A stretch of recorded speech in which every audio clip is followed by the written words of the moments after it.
Sir తెలంగాణలో ప్రముఖంగా మనం చెప్పుకోవాలంటే బీజేపీ పరిస్థితి ఎలా ఉందనుకోవచ్చు సార్.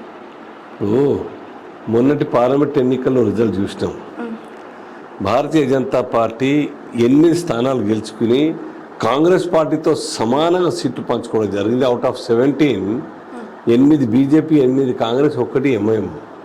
ఇది పార్టీ పురోగతి కదా, బలం పెరిగినట్టే కదా. అసెంబ్లీ ఎన్నికల్లో కేవలం 14.6% ఓట్లు వచ్చినటువంటి ఒక మా 8 ఎమ్మెల్యేలు ప్లస్ అందరు కాంటాక్ట్ చేస్తే 14% వచ్చిన ఓట్లు. అమాంతంగా 35.6% ఓట్లు సంపాదించి 8 పార్లమెంట్ స్థానాలు గెలిచిందంటే ప్రజల్లో భారతీయ జనతా పార్టీ పట్ల, అలాగే మా జాతీయ నాయకులందరి యొక్క యోగదానం కారణంగా, మోదీ గారి యొక్క పరిపాలన కారణంగా, మోదీ గారి యొక్క చరిష్మా కారణంగా బీజేపీ యొక్క రాష్ట్రంలో బలోపేతమైంది. కాబట్టి ఈ యొక్క రాష్ట్రంలో బీజేపీ ఆల్టర్నేటివ్, బీజేపీతో మార్పు సాధ్యమవుతుంది. దేశం మొత్తంలో భారతీయ జనతా పార్టీని గెలిపిస్తూ 2 సార్లు గెలిపించి 3వసారి గెలిపిస్తున్నప్పుడు 3వసారి ఎన్నికల్లో బీజేపీని ఈ రాష్ట్రంలో కూడా ఎందుకు తీసుకురావద్దు, ఎందుకు గెలిపించదు, ఆ ఫలాలేవో ఈ రాష్ట్రంలో కూడా ఎందుకు తీసుకోవద్దు మనం అనే ఒక ఆలోచనతో యొక్క తెలంగాణ ప్రజలందరూ కూడా బీజేపీకి మరి సమర్థిస్తున్న కారణంగా ఇవాళ బీజేపీ చాలా బలోపేతమైంది. అయితే ఇప్పుడు మీరు అన్నట్టే తెలంగాణలో బీజేపీ గ్రో చూడొచ్చు అనుకుంటే, మరి జాతీయ స్థాయిలో 240 సీట్లతో గెలిచింది. అది కూడా ఇట్లా నితీష్ కుమార్ గారి సపోర్టు, అలాగే ఆంధ్ర నుంచి టీడీపీ సపోర్ట్ ఉండడం వల్లే ఆ 240 స్థానాలు దక్కించుకుంది. అంటే భారతీయ జనతా పార్టీ 2 సార్ల, ఒకసారి 272 సీట్లు అంటే 273 సీట్లు వచ్చినాయి, 83 సీట్లు వచ్చినాయి. రెండో ఎన్నికలో 19లో 303 సాధించింది. ఇప్పుడు 240 వచ్చేసరికి తక్కువ అనిపిస్తున్నది. కానీ బీజేపీ కాకుండా వేరే పార్టీలు గెలిచినాయి. మరి కాంగ్రెస్ పార్టీ 160 సీట్లతోని 116 సీట్లతో దేశాన్ని ఏలింది. పొత్తుల పార్టీలతోని కలుపుకొని వాళ్ళ బలంతో దేశాన్ని ఏలింది. మరి బీజేపీ ఆ పరిస్థితి లేదు కదా. 240 హార్డ్లీ 33 సీట్లు మాత్రమే తక్కువ పడ్డాయి. మా అలై పార్టీని మేము పోటీ చేసింది ఎన్డీఏ పేరు మీద. ఎలక్షన్లు అయిన తర్వాత మేము వేరే పార్టీతో పొత్తు కలుపుకున్నామని కాదు. ఎన్డీఏలో భాగస్వామ్యమైనటువంటి నితీష్ కుమార్ పార్టీ, జనతాదళ్, యునైటెడ్, అలాగే ఈ తెలుగుదేశం పార్టీ ఎన్డీఏలో భాగం. పోస్ట్ ఎలక్షన్స్గా ఉన్నాయి పొత్తు. ఎలక్షన్కి ముందే ఎన్డీఏలో చేరినటువంటి పార్టీలతోని మేము గెలిచినాం. ఆ రకంగా ఈరోజు మెజార్టీ సాధించినాం. అంతే తప్ప 33 సీట్లు మాకు తక్కువ వచ్చిన మాట వాస్తవమే. న్యాచురల్గా ఉంటుంది. కాంగ్రెస్ పార్టీ గెలిచిందా? మరి మూడోసారి గెలిచిందా కాంగ్రెస్ పార్టీ? మన్మోహన్ సింగ్ గారు లేదా అంతకుముందు కేవలం ఒక్కసారి నెహ్రూ గారు ఈ దేశాన్ని 3వసారి ప్రధానమంత్రి కాగలిగినారు. బీజేపీ కూడా కంటిన్యూస్ 3వసారి అయింది. ఇది దానికి సమం చేసింది ఆ యొక్క రికార్డును. ఇది గొప్పతనమే కదా. ఇంత చేసిన తర్వాత న్యాచురల్గా ఎక్కడో ఒక చోట కొన్ని లూప్ హోల్స్, ఎంపీల కారణం కావచ్చు, లేకుండా అక్కడున్న పరిస్థితుల మీదకి వెళ్ళి కొద్దిగా ప్రజలకు అనాసక్తికి చూపవచ్చు కాక. ఇప్పుడు మీరు అన్నట్టే సార్, ఇప్పుడు కూటమితో బీజేపీ గెలిచింది జాతీయ స్థాయిలో. ఇన్ కేస్ ఆ కూటమి నుంచి ఇట్లా నితీష్ కుమార్ గారు కానీ ఇట్లా టీడీపీ వాళ్ళు కానీ బయటకు వస్తే గవర్నమెంట్, అక్కడ బీజేపీ గవర్నమెంట్ కూలిపోయే అవకాశాలు ఉన్నాయి కదా సార్. ఇప్పుడు ఏం లేదు, దాని గురించి ఎందుకు ఆలోచించాలి? నిన్న మొన్ననే కదా సర్కార్ ఏర్పాటు చేసింది. ఇష్టంతో నా జీవితాంతం నితీష్ కుమార్ గారు అన్నారు, ఇక నా రాజకీయ జీవితం అంతా కూడాను ఒకే స్థాయిలో ఉంటాను, ఇదే స్థాయిలో ఉంటాను, బీజేపీతో ఉంటానని చెప్పడం జరిగింది. సో ఇది ఊహించుకోవడం తప్ప ఇంకేం ఊహాజనితం అనే ప్రశ్న. అది ఏ క్వశ్చన్ కూడా అట్లా జరగదు. ఇప్పటికే 2 సార్లు 3 సార్లు ఈవెన్ నితీష్ కుమార్ గారు, చంద్రబాబు గారు, ఇద్దరు కూడా ఆ 2 పార్టీలు కూడా మాతో విభేదించి 2-3 సార్లు బయటకు పోయి మళ్ళీ కలిసినాయి. సో నేను అనుకోవడం, మా పార్టీ అనుకోవడం, ఏ క్వశ్చన్ కూడా మళ్ళీ అటువంటి పరిస్థితి రాదు. బీజేపీ నుంచి విభేదించి బయటకు పోయేటువంటి పరిస్థితి రాదు. దేశానికి నిజమైనటువంటి సుపరిపాలన అందించాలంటే అది కేవలం బీజేపీతో సాధ్యమవుతుంది. ఇది కాంగ్రెస్తోనో ఇంకా కమ్యూనిస్టులతోనో లేకుంటే అతుకుల బొంతలాగా ములాయం సింగ్ యాదవ్, సమాజ్వాదీ పార్టీ లాగో మిగతా పార్టీతో అయ్యేది కాదు. ఇంత పెద్ద దేశాన్ని పాలించడం. నేషనల్ పార్టీగా ఈ దేశ రాజకీయాలు కేవలం 2 పార్టీలు ఉన్నాయి, Congress party and the other and BJP. Congress party పరిస్థితి చూస్తున్నాం మనం. నాయకత్వం లేమి కారణంగా ఆ పార్టీ ఎదగదు. ఆ పార్టీకి మళ్ళీ ఆ యొక్క పరిపాలన దక్షత లేని కారణంగా, ఆ పార్టీకి విజన్ లేని కారణంగా ఈ దేశ ప్రజల యొక్క మెజార్టీ ప్రజల యొక్క విశ్వాసం పొందలేకపోతా ఉన్నది.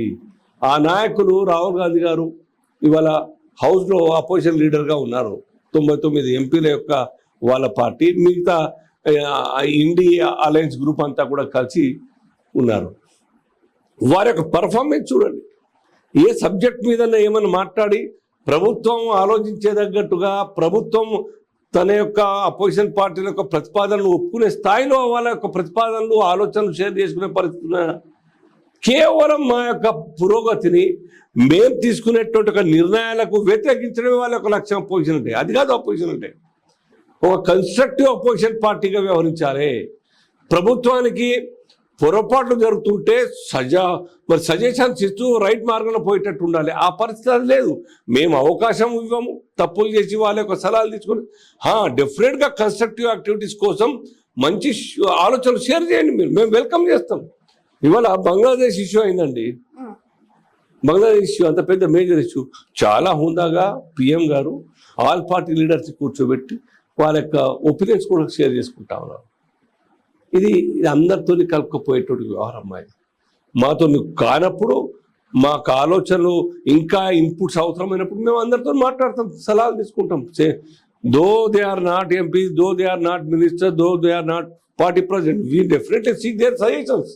ఎవరైనా కానీ సమజ్దారు ఉన్నట్టయితే మంచి ఆలోచనలు ఇస్తారనుకుంటే వాళ్ళతో మాట్లాడు. అన్ని విషయాలు పార్టీ నాయకత్వం కానీ, ప్రభుత్వం కానీ, మోదీ గారు కానీ ఎవరితో ఏం మాట్లాడని చెప్పాల్సిన అవసరం లేదు.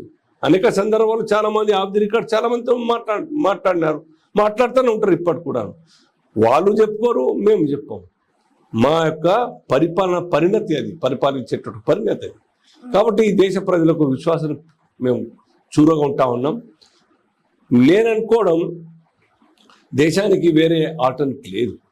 మా అంత మంచి పరిపాలన అందించేటువంటి ఈ యొక్క దేశంలో 10 సంవత్సరాలు ఈ ఎకానమీని ఏ రకంగా స్ట్రెంథెన్ చేస్తాం. 10వ స్థానంలో 11వ స్థానంలో ఉన్నటువంటి ఒక దేశం ఆర్థిక పరిస్థితి ఇవాళ 5th పొజిషన్ తీసుకొచ్చాం. ఇంకో 3-4 yearsలో 3rd పొజిషన్ అవుతాం. లార్జెస్ట్ ఫైనాన్షియల్ ఎకానమీగా తయారవుతాం మేము. ప్రపంచంలో అమెరికా, చైనా తర్వాత భారత్ వాటికి సమానంగా పోవాలని లక్ష్యంతో పోతుంది. ఇది తప్ప ఏమన్నా? ఈ దేశం బాగుపడితే ప్రజలకు బాగు కదా. సో దానికి సంతోషించాలి. ఏ పార్టీ అయినా, అపోజిషన్ పార్టీ అయినా కానీ. మీ నాయకత్వంలో కాలేదు.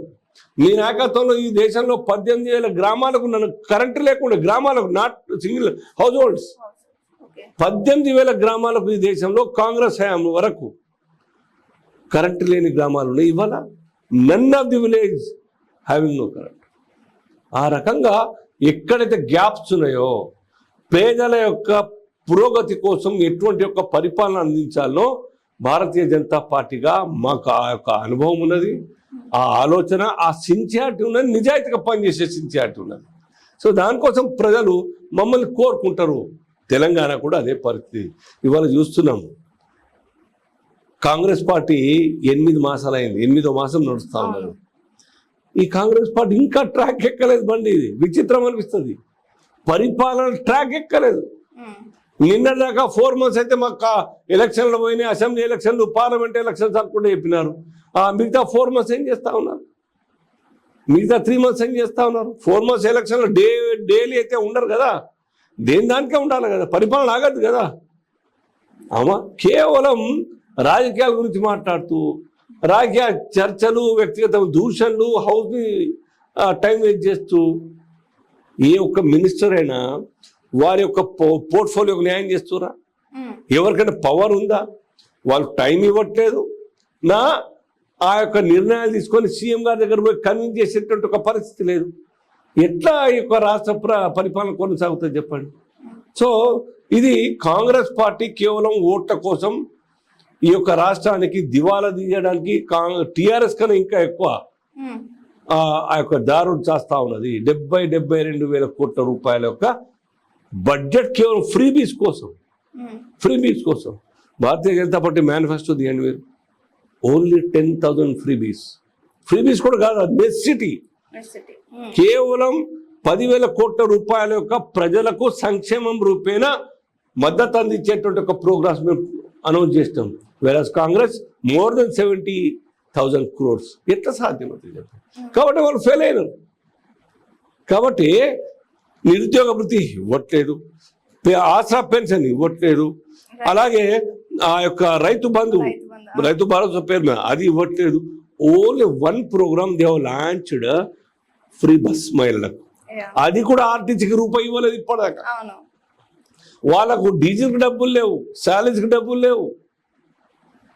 శాలరీస్ కోసం ఎంటైర్ స్టేట్లోని ఎంప్లాయీస్కి డబ్బులు ఇవ్వాలంటే ఎవరి ఫస్ట్కు ఆలోచించాలి, ఎక్కడి నుంచి అటుకరావాలి, ఎక్కడి నుంచి అటుకరావాలి, ఏ లోన్ తీసుకురావాలి. ఇప్పటికే 21,000 కోట్ల రూపాయలు కేంద్ర ప్రభుత్వ సపోర్ట్తోని ఆర్బీఐ ద్వారా ఇంకా ఇతరత్ర సోర్సెస్ ద్వారా బాకీలు తీసుకొచ్చి ఈ రాష్ట్రాన్ని నడుపుతున్నారు. మీరు ఎట్లా ఈ యొక్క రాష్ట్రాన్ని నడపగలుగుతారు unless you have sufficient money with the state? Hi, this is Swathi. Like చేయండి, షేర్ చేయండి, కమెంట్ చేయండి అండ్ సబ్స్క్రైబ్ చేయండి GRTV. Hi, this is Monica. Please like, share and subscribe GRTV.